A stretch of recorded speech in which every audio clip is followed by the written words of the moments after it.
बोले विश्वनाथ शंकर भगवान की जय।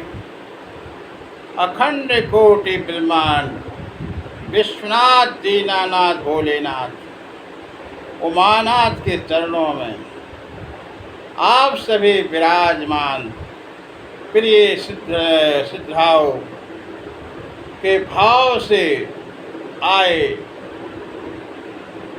धर्म प्रेमी बंधुओं एवं धर्म स्वरूपाएँ माताएं बहनें समस्त विप्र आचार्यगण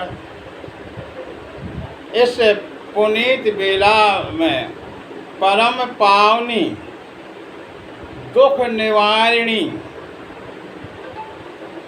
कल्याणकारिणी श्री शिव महापुराण की कथा में पंडाल में महान संत स्वरूपाएँ भगनी स्वरूपाएँ सुता स्वरूपाएँ माताएं बहनें एवं परम बाल गोपाल विंध्याचल पर्वत पर नंदीश्वर सनकादिक ऋषियों को शिव पुराण की कथा सुना रही है। वही कथा ब्रह्मलोक में ब्रह्मा जी नारद जी को कथा सुना रहे हैं और वही कथा नैमिषारण्य क्षेत्र में सूत जी महाराज 88,000 शौनकादि ऋषियों को इस मृत्यु लोक में कथा सुना रहे हैं। और वही कथा परम पावनी कल्याणकारिणी और मनुष्यों को कल्याण करने के लिए पापों को नाश करने के लिए धर्म स्वरूप मानवों की भावना से अपनी वाणी को पवित्र करते हुए कथा प्रारंभ कर रहा हूँ। बोलो हर हर महादेव, हर हर महादेव, हर हर महादेव। कलिकाल में शिव पुराण आप सभी ने सुना होगा। शिवलिंग का आप सभी ने सुना एवं पूजा के बारे में सुना। सनातनी धर्म में सर्वोपरि सबसे श्रेष्ठ शिवलिंग की पूजा है और शिवलिंग की पूजा के बगैर अन्य किसी देवी देवताओं की पूजा नहीं मानी जाती है। सबसे पहले शिवलिंग की पूजा करने चाहिए। प्राकक्ष पार्थकं लिंग योजानं देवा फिर पूजयते वृथा भक्ति सपूजा स्नान दाना वृथा। पार्थक पूजन के बगैर पूजा किए हुए ना आरती भक्ति लगती है, ना दान पुण्य लगता है, ना कोई अनुष्ठान लगता है। इस कली काल में का भक्त यदि शिव की पूजा करेगा, पार्थिव लिंग की पूजा के बिना, शिवलिंग की पूजा के बिना किसी देवी देवता के पूजा का लाभ प्राप्त नहीं होता है। तो चाहे दान करे तीरथ करे 1000 लेकिन बिना सत्संग के सब पूजा है बेकार हो भोले, पूजा है बेकार। दान कर लो, अनुष्ठान कर लो, तीर्थ कर लो, लेकिन यदि आप शिवलिंग की पूजा नहीं करते हैं तो आपको यह धर्मशास्त्र कहता है कि आपको धर्म कर्म की सिद्धि नहीं होगी। बोले भोलेनाथ भगवान की जय। शिवलिंग की पूजा के मनुष्य को, शिवलिंग की पूजा मनुष्य को भक्ति देती है और भक्ति से फिर शक्ति देती है, फिर पापों से दुखों को दारिद्र्यों को, कष्टों को, समस्याओं को, चिंताओं को, मानव के जीवन को चलाने की शक्ति देती है और गृहस्थ जीवन को सुखमय बनाने की युक्ति देती है। चारों वेदों में स्पष्ट शब्दों में कहा है, बगैर शिवलिंग की पूजा के बगैर कोई फल प्राप्त नहीं होता है। चारों वेदों में शिवलिंग की पूजा सर्वश्रेष्ठ है। दूसरे वेदों में कोई पुण्य नहीं मिलता। शास्त्रों ने निश्चय किया है, सनातन धर्म में सबसे बड़ी पूजा शिवलिंग की पूजा से बढ़कर कोई पूजा नहीं है। उपासना करो, साधना कहो, आप प्रतिदिन आपके लिए शिवलिंग की पूजा करनी चाहिए। शिवलिंग बनाकर, पार्थिव लिंग बनाकर पृथ्वी पर सबश्रेष्ठ पूजा शिवलिंग की पूजा है। चिकनी मिट्टी के बनाओ, चिकनी मिट्टी के शिवलिंग बनाकर किसी पात्र में रखकर और उसको अभिषेक करके प्रतिदिन, श्रावण मास में तो प्रतिदिन 1 से 1 कम से कम शिवलिंग बना के अभिषेक करके और विसर्जन करना चाहिए। तभी इंसान को सारी कामनाएं की सिद्धियां बिना मांगे मिल जाती है। बोलो भोले शंकर भगवान की जय। ब्रह्मा जी शिवलिंग की पूजा करते हैं, विष्णु भी शिवलिंग की पूजा करते हैं, सभी देवी देवता शिवलिंग की पूजा करते हैं और राक्षस भी शिवलिंग की पूजा करते हैं। मनुष्य सब पूजा करते हैं, सभी मनुष्य पूजा करते हैं, गंधर्व पूजा करते हैं। संसार के इतिहास के पुराणों में शिव की पूजा के बगैर किसी देवी देवता की पूजा नहीं होती। घर में किसी घर में करो, मंदिर में करो, अपने घर में करो, छोटा या बड़ा पत्थर का या पारे का शिवलिंग का, चांदी का और सोने का शिवलिंग बनाकर प्रतिदिन शिवलिंग की पूजा करनी चाहिए। तभी सभी देवी देवताओं को का फल मिलता है, तभी मनोकामनाएं पूर्ण होती हैं। कोई शंका करते हैं कि स्त्रियों को शिवलिंग की पूजा नहीं करना चाहिए। बहुत अच्छी कथा है आज की। बहुत से सनातनी गुरु के स्त्रियों को शिवलिंग की पूजा नहीं करना चाहिए, शिवलिंग को छूना नहीं चाहिए, शिवलिंग का प्रसाद नहीं खाना चाहिए। लेकिन यह नहीं जानते हैं कि संसार में किसी भी नारी को साक्षात्कार भगवती का रूप कहा गया है। साक्षात जन्म से लेकर शादी जब नहीं होती है, जन्म से लेकर जब शादी नहीं होती है तो कन्या के रूप में कोई भी नारी, सच बताओ, दुर्गा की तरह पूजी जाती है कि नहीं? नवरात्रि में कन्याओं का दुर्गा के रूप में पूजन किया जाता है कि नहीं? बोलो हाँ कि नहीं? किया जाता है। नवरात्र में व्रत किया जाता है, देवी भगवती की रोज पूजा की जाती है।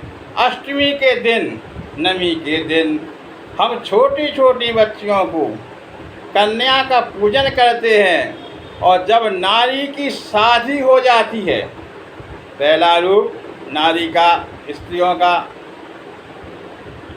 कि दुर्गा के रूप में पूजा हो जाती है। और जब शादी हो जाती है तो शादी से पहले दुर्गा का रूप होता है, और जब शादी होती है और फेरों के समय में जब बेटी का पिता कन्यादान करता है और हाथ में चावल लेकर आचार्य के द्वारा विधिवत संकल्प लेकर अपनी कन्या को लक्ष्मी जी के रूप में दूल्हा बने आए भगवान विष्णु का स्वरूप का संकल्प करते हैं। बोलो करते कि नहीं करते हैं? लक्ष्मी का विष्णु भगवान के लिए संकल्प करते हैं। हम अपनी कन्या जीवन भर के लिए आपके लिए समर्पित करते हैं। बोलो करते कि नहीं? तो पहला रूप शादी से पहले दुर्गा जी का, शादी हो जाने के बाद लक्ष्मी जी का।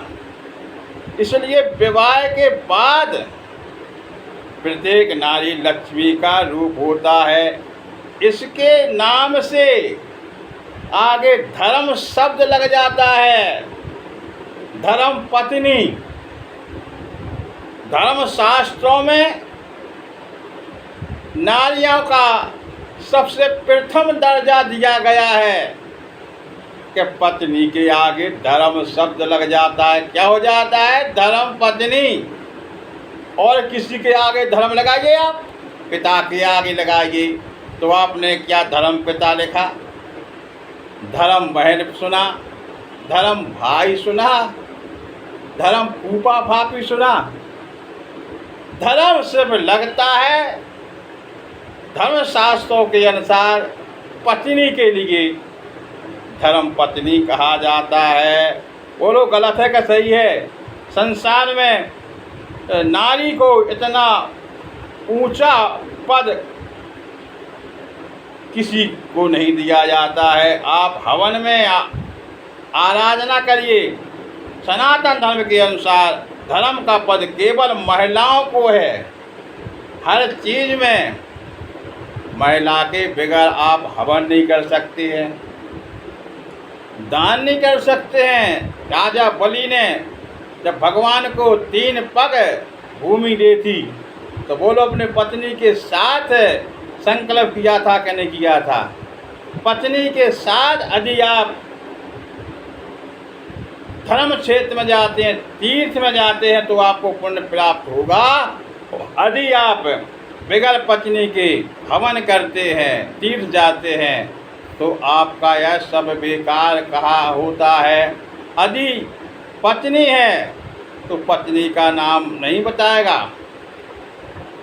आजकल के लोग पत्नी का नाम नहीं बताना चाहिए, और पत्नी को पतिदेव का नाम नहीं लेना चाहिए, क्योंकि यह मेरी धर्म पत्नी है। किस कोई पूछे यह कौन है तो अपन कहते हैं धर्म पत्नी है, नाम नहीं लेना चाहिए, क्योंकि धर्म पत्नी है। बेटी के लिए बेटी कहते हैं, पति के रूप में हो तो धर्म पत्नी का परिचय कराता है व्यक्ति, क्या है? मेरी धर्म पत्नी है।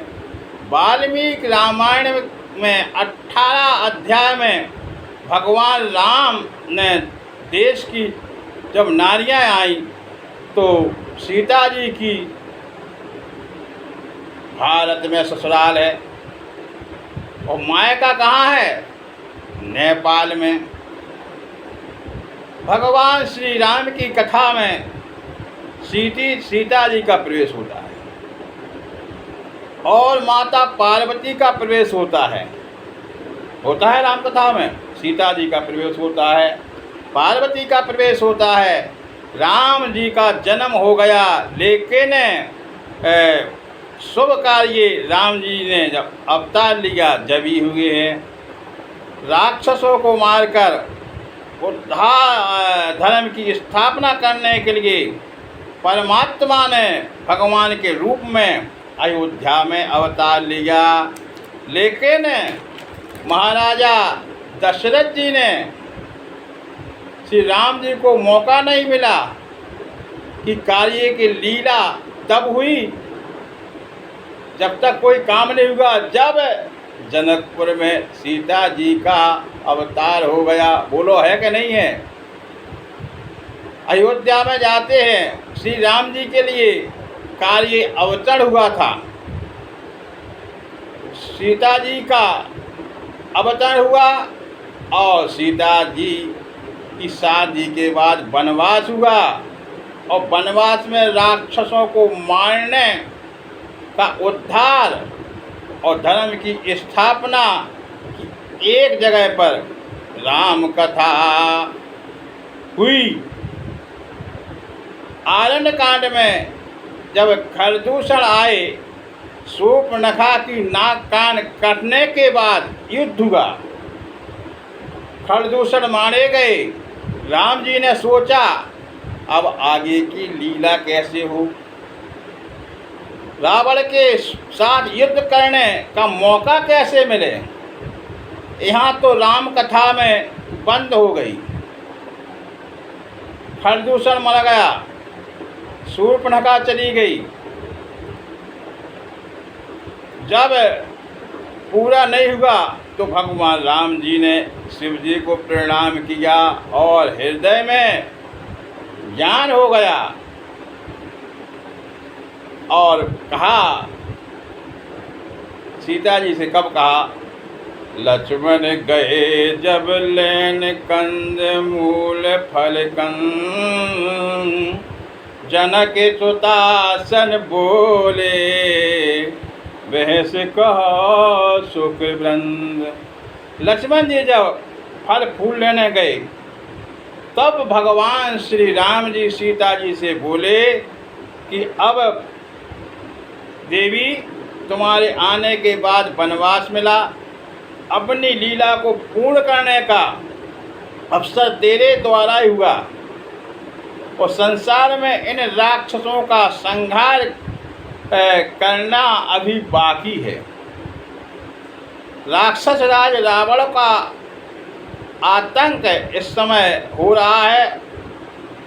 ना कोई ब्राह्मण पूजा कर पा रहा है और उसका आदेश मानकर ब्राह्मणों को परेशान किया जा रहा है, ना भगवान का नाम लिया जा रहा है और गांव देश राज में कोई भी पूजा पाठ नहीं कर पा रहा है। तो राम जी ने कहा, हे देवी, आज रावण के संहार करने की लीला तू ही करा सकती है। इसलिए सीता जी को बड़े समझा के कहा, तुम पावको में करहो निवासा, तुम पावक में करहो निवासा, जो लग करहो निशाचर नासा। तुम पावको में करहो निवासा, जो लग का करो निशाचर नासा। इसलिए हे देवी, आप अग्नि में निवास करो जब तक मैं निशाचरों का नाश करता हूँ। देवी, रावण की लीला तुम्हारा हरण होगा और एक पतिव्रता राक्षस को हाथ लगाएगा तो पतिव्रत नष्ट हो जाएगा। इसलिए तुम असली रूप को अग्नि में प्रवेश करो और नकली सीता के रूप में मेरे पास छोड़ दो। नकली सीता को मेरे पास छोड़ दो, तो असली जो सीता है उसको अग्नि में प्रवेश करो। क्योंकि असली सीता को क्या रावण हाथ लगा सकता था? भगवान राम ने कहा, पतिव्रत नारी को राक्षस हाथ नहीं लगा सकता है। इसलिए हे देवी, मुझे लीला करनी है। इसलिए आवे तुम पावका में करो निवासा, चलगी करो निशाचर नासा। इसलिए हे देवी, निज विद्वान राखो तय सीता, तैसई शील रूप सुख सुविनीता। इसलिए सीता जी ने असली रूप अग्नि में समा लिया और नकली सीता को छोड़ दिया। खुद अग्नि में प्रवेश कर गईं और जाकर नकली सीता के साथ नकली मारीच सोने का बनकर आया। तो नकली सीता को नकली हिरण असली रूप में दिखाई दिया और नकली सीता ने कटु वचन कह दिया, भगवान राम से आदेश दे दिया, हे प्रभु इसकी चरम कितनी सुंदर है, आप इसको मार कर लाइए, मैं इसकी चरम का आसन बनाऊं। आदेश दे दिया, क्योंकि असली सीता ने, ये नकली सीता ही ऐसा काम कर सकती हैं, क्योंकि नकली हिरण को नकली सीता ने असली जान लिया। बहुत प्यारी कथा है सज्जनों, सुनना। राम कथा लेकर मैं समझाने का प्रयास कर रहा हूँ। ये श्री शिव महापुराण की कथा है, लेकिन इस माध्यम से आप लोगों के लिए सुना रहा हूँ, जिससे आपका ज्ञान का विकास हो जाए और हृदय में बैठा हुआ अंधकार में प्रकाश हो जाए। आपके मन में प्रभु के चरणों को देखता रहे, आपका मन भगवान प्रभु के चरणों में देखता रहे। भगवान का के भी बिना नारी के अपनी लीला पूर्ण नहीं करने वाले हैं। और देखो, उसी माता सीता ने वंदना तुलसीदास जी ने बालकांड में करते हैं, ना तो सीता जी का नाम लिया, बोलो नहीं लेना नहीं चाहिए, क्योंकि नारी का नाम नहीं लिया जाता है, नारी का कभी नाम नहीं लिया जाता है। देखना, पत्नी है तो धर्म पत्नी, बेटी के रूप में तो बेटी हमारी है, दादी के रूप में दादी, चाची के रूप में चाची, घरवाली का नाम नहीं लेना चाहिए। मित्रों, सज्जनों, यदि आप घरवाली का नाम लेके पुकारते हैं तो घर में खटपट होती है, कहीं तकरार होती है और यही कहीं इकरार होती है, और कभी तो पत्नी पत्नी का झगड़ा भी बेकार होता है, केवल पत्नी का नाम लेने के कारण। इसलिए कभी पत्नी का नाम नहीं लेना चाहिए, असली नाम है नहीं लेना चाहिए। कहते हैं जिस नारी का नाम घर में बार बार लिया जाता है वो बीमार होते हैं और बुद्धि बेकार होती है, पति पत्नी सास बहू में तकरार होती है। वो स्वामी तुलसीदास ने भी कभी नाम नहीं लिया है। कहो तो चौपाई बताएं। जनक सुधा जगे जननी भवानी, अति प्रिय करुणा निधान की, ताके युग पद कमल मनाऊं, जासु कृपा निर्मल मति पाऊं। जनक सुता है, किसकी बेटी है? जनक सुता जनक जी की जग जननी भवानी, और माता की ओर से सारे जगत की जननी है, अति प्रिय और हृदय में बैठकर परम प्रिय धर्म पत्नी, कृपा निधान की पत्नी है। श्री राम कथा और बाकी किसी की नहीं लिखा है। सीता जी का परिचय जनक जी से दिया है। जनक की माता, प्रभु श्री राम जी की धर्म पत्नी। जब पार्वती मैया का भी परिचय दिया, क्योंकि पार्वती मैया के द्वारा राम कथा का जन्म हुआ है। ध्यान करना, राम कथा का जन्म हुआ है पार्वती के कारण, और इसमें पत्नियों का, नारियों का विशेष सहयोग है, वरना राम कथा आगे नहीं बढ़ती। राम कथा निज मानस राखा, शंकर भगवान ने राम कथा रच मानस राखा, रचकर अपने अंदर रख लिया। बहुत सुंदर कथा है। केवल पार्वती के कहने पर जब विनती की, तब भगवान शंकर जी ने राम कथा को सुनाया। फिर उसी कथा को काकभूषण ने गरुड़ को सुनाया, फिर उसी कथा को याज्ञवल्क्य जी मुनि ने भारद्वाज को सुनाया और उसी कथा को तुलसीदास जी ने भाषा विधि की सुंदर भाषा में बनाकर रचना करके अपने मन को सुनाया। तुलसीदास जी ने किसको सुनाया? अपने मन को सुनाया, अपने मन के लिए। और यानी राम कथा को शिव जी के हृदय में निकालने का काम किसने किया? बोलो, पार्वती मैया ने। क्या? पर्वत भल अवसर जानी, पार्वती भल अवसर जानी, गई शाम मात भवानी। अवसर जानकर पार्वती जी शंकर भगवान के पास गई और जाने प्रिया, जाने प्रिया आदर अति कीना, बाम भाग आसन हर दीना। भगवान भोले ने बाएं भाग में आसन दिया और बैठी शिव समीप हर साई, और पूरब जनाम कथा चित आई। और कहा, जब आसन मिल गया तो पार्वती मैया बड़ी प्रसन्न हुई और उनको पूर्व जन्म की कथा याद आ गई।